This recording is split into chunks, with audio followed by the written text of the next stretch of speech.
students. Hi, Booker T. Washington. We are here for you today, and we're going to share a Nutcracker story for you all. The story was written by Emily Kistner and is brought to you by myself, Ms. Hanson, and Ms. Arellano. Nutcracker Memories. December is the only time of the year when I get any mail. A card from Grandma, a card from Nana, and a card from Aunt Rachel. Only this year was different. My card from Aunt Rachel was thicker than ever before. Maybe there's money inside, my older brother said. Michael is always thinking about money. It's not money, I said, looking at the little white slippers of paper. Dad, what are these? Dad smiled and picked them up. Look at them carefully, Natalie, he said. What do they say? I read the words on them. Admit 1, Nutcracker Ballet, December 11th, 7 p.m. Then I started jumping up and down. They're tickets, I yelled. Tickets for the Nutcracker. Money would have been better, Michael muttered. There were other things in the envelope, too. A tiny book, a note from Aunt Rachel, and a note from Aunt Rachel. Dear Natalie, I was so excited to see that there are performances of the Nutcracker in your town this year. I hope that you and your brother enjoy the show. I'm sending you a book to tell you everything you need to enjoy the performance. I look forward to seeing you on Christmas Eve. Love, Aunt Rachel. We're going to the Nutcracker, I shouted, dancing around the house. I've watched this ballet every time it comes on TV. I have 3 different books that tell the story of how Clara loved the Nutcracker Prince, how he came to life and saved her from the Mouse King, and how they took a magical voyage to the land of the sweets. I can tell you all about it, Michael, I told him. But my older brother wasn't sure. Do I have to go? He asked Dad. Of course you have to go, he replied. It's a present from your Aunt Rachel. Then, to make sure that Michael didn't think this present was a punishment, he added, and we can go out to dinner before. You pick the restaurant. 2 weeks later, we went to Michael's favorite restaurant, the Blue Plate Special, where he picked a bacon double cheeseburger. Yuck. But I didn't mind his choice of restaurant. I was too excited to see the Nutcracker. In Aunt Rachel's book, she wrote that sometimes people dress up to go to a ballet. So I begged my mom to let me wear the new blue velvet dress with the silver sparkles and my silver shoes. She even let me wear her locket, silver, to go with the outfit. Even Michael dressed up, well, as much as he ever did, in a green sweater with dark jeans that didn't have any holes in them. What are you most looking forward to, Natalie? My dad asked. I can't wait to see the snowflakes, I said. Will they make it snow on the stage? Probably, Mom said. She smiled and took a sip of her coffee. I always liked the party scene when I was little. I wish that I could have fancy dresses like the girls.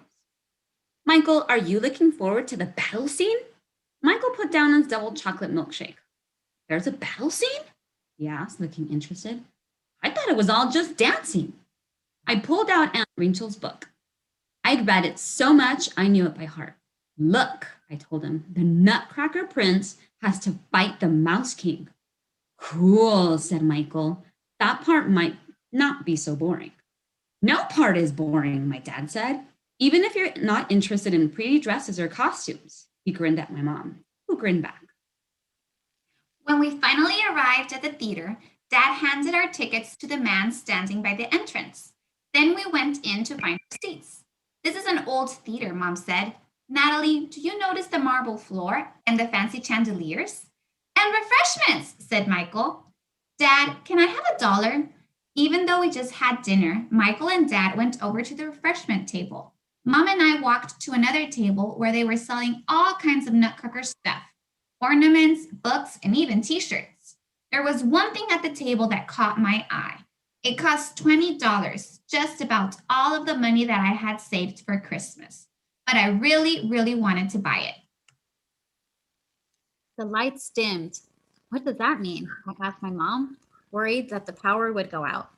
That means it's time to find our seats, Mom said. We can come back and look at these things later. Then we walked into the beautiful theater. An usher dressed in a red blazer gave us programs, and helped us find our seats. Row B, she said. You'll have a great view. To me, she added, try to sit on the aisle. You'll see why. We settled into the plush seats. I looked at the stage and shivered with excitement. I pulled the book from Aunt Rachel out of my coat pocket.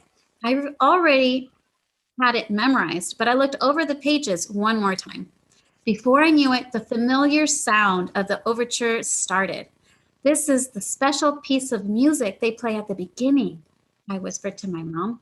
She smiled and nodded. Then the party scene started. This is the part where all of the guests arrive at the party.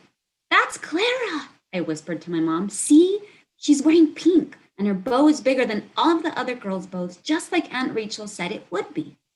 Then the music changed, and Herr Drosselmeyer came in. We were sitting so close that I could tell that he was wearing a wig. He gave out presents to the children, and then the ballerina doll danced. She moved in jerky motions, just like a robot. That's my favorite part, I whispered to Mom.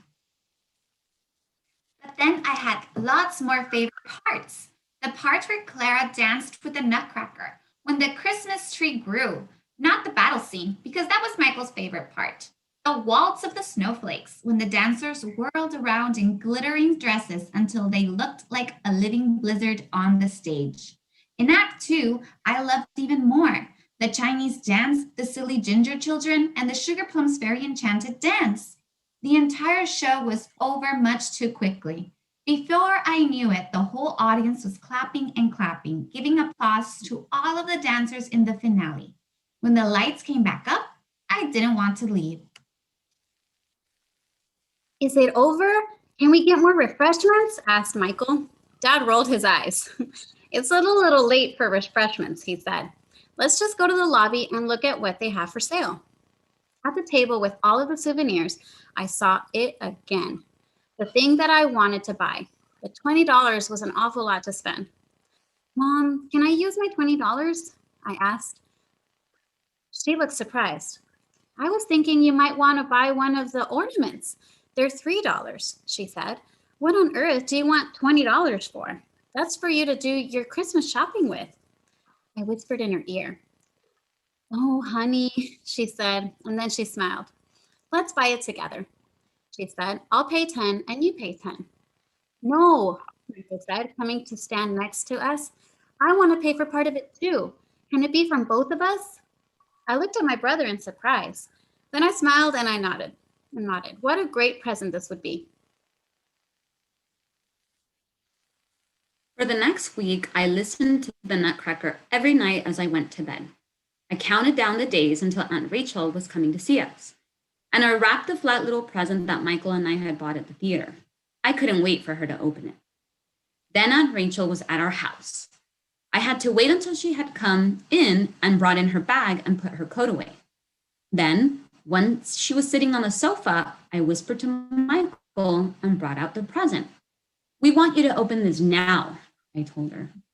I want to thank you so much for the Nutcracker tickets. Oh, Natalie, she said, I'm so glad that you had a good time. I just wish I could have seen it with you. She looked at the present and then at Michael. Are you sure you want me to open this now? Michael nodded. It's from both of us, he said. Aunt Rachel tore apart the wrapping paper. She looked at the small plastic package. What a wonderful present, she said. It was a wonderful present, the DVD version of the Nutcracker. When I saw it in the theater, I knew that this would be the perfect thing to give to Aunt Rachel. Can we watch it now? I asked my mom. It'll be about 2 hours until our dinner, Mom said. That should be just enough time. Michael, Aunt Rachel, and I all sat on the sofa and watched the Nutcracker together. So what is your favorite part? Aunt Rachel asked. The battle scene, Michael answered. I like the ballerina doll, I told her. And when the tree grows, I like the snowflakes too, and the angels, and when the ginger children come out. Aunt Rachel laughed. It sounds like the whole thing is your favorite part. You're right, I said. It is. And on that Christmas Eve, there was nothing better than sitting and watching the story of the Nutcracker, the three of us together. The end. Yay!